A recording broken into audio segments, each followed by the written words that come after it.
સોના દાદા ઓલો બાઘો કેમ કોલેજ આવતો નથી? બાઘો તો ટિફિન લઈને રોજ કોલેજ જાય, સવારના પોરમાં ટિફિન લઈને વિયો જાય. અઠવાડિયે આવતો નથી. હે તો પણ ઈ ક્યાં જતો હશે?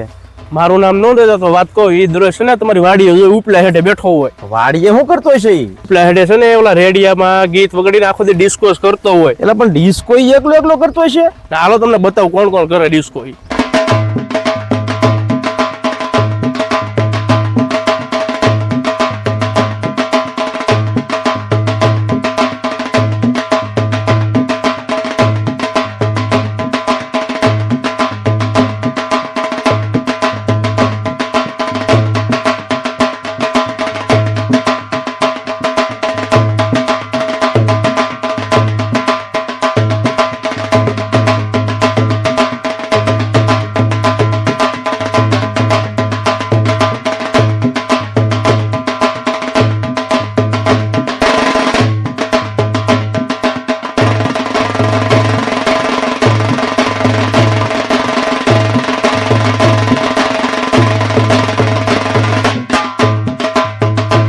આમ જોવો સોના દાદા, આમ જોવો કોપી આલે હાથમાં ડિસ્કો કરે. ઈ આપણે છે કોણ? એની કોલેજની છોકરી છે કોક. એલા આ તો મોટું રાભડું છે, આ સોડી છે, આ એની માં જવડી તો છે.